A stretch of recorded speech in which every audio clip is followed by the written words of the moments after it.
Muriel Pelosato, donc je suis responsable du pôle culture, patrimoine et sport au sein de la communauté d'agglomération du Val de Fensch. Donc on est ici sur le parc du Haut-Fourneau U4 qui a démarré sa saison au mois d'avril. Dans ce cadre-là, nous avons toute une série de nouveautés à proposer au public.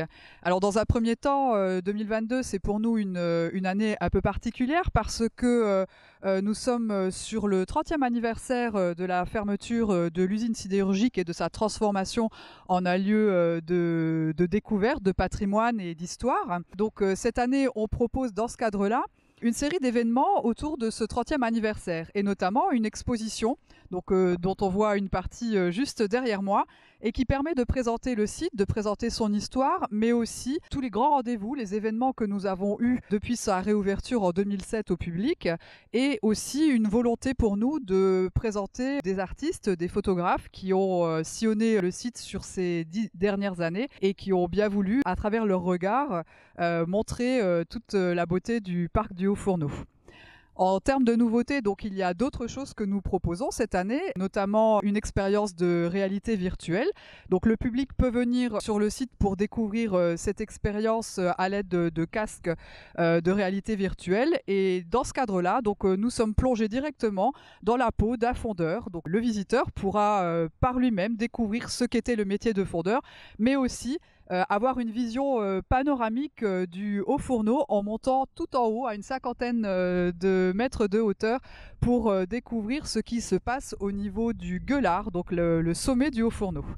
Enfin, une dernière proposition et une dernière nouveauté pour cette année, c'est un adventure game donc, qui avait été testé un petit peu l'année dernière pour voir comment le public réagissait par rapport à ce projet. Et donc c'est quelque chose qui a bien marché pour les journées du patrimoine.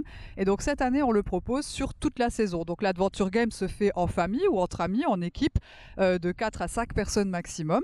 Mais dans ce cadre-là, donc vous pouvez découvrir l'histoire de la sidérurgie à travers des énigmes qui sont à résoudre pour découvrir un fameux lago d'or qui a été réalisé sur le parc du Haut-Fourneau.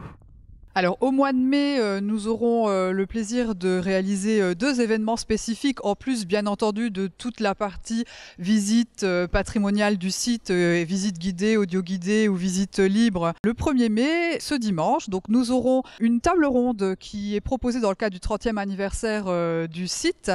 C'est une table ronde sur le thème du travail, donc l'intitulé est Travailler encore. On travaille justement en partenariat avec l'association Démo et Débat pour l'organisation de cette table ronde et nous aurons 4 intervenants pour échanger sur ce vaste sujet, dont une intervenante de renom qui est Florence Aubenas, qui aura le plaisir d'être parmi nous ce dimanche. Donc ce colloque démarre à partir de 15h30 pour 1h30 à peu près, et donc nous aurons aussi la possibilité bien entendu de proposer des visites guidées, de permettre au public de découvrir l'exposition, de réaliser les actions de réalité virtuelle et toute autre activité que l'on présente de manière générale sur le site. Donc le 22 mai, nous aurons le plaisir d'accueillir un concert de musique de cuivre Americana, les cuivres contre-attaque. Donc c'est un concert que nous avons monté en partenariat avec la Cité musicale de Metz, et donc ce sera le 22 mai à 16h sur la place des Possibles, juste à l'arrière du parc du Haut-Fourneau U4. Bien entendu, on vous attend nombreux au parc du Haut-Fourneau. C'est vrai que ces 2 dernières années, on ne vous cache pas, ont été très difficiles pour le monde de la culture et des sites tels que des musées, en tout cas des sites historiques. Donc, mais cette année, on est très confiants, on démarre une belle saison et on a plein de nouveautés à vous proposer. Donc n'hésitez pas à venir nous voir en famille ou entre amis, passer une bonne après-midi et découvrir le tourisme industriel en Vallée de la Fensch.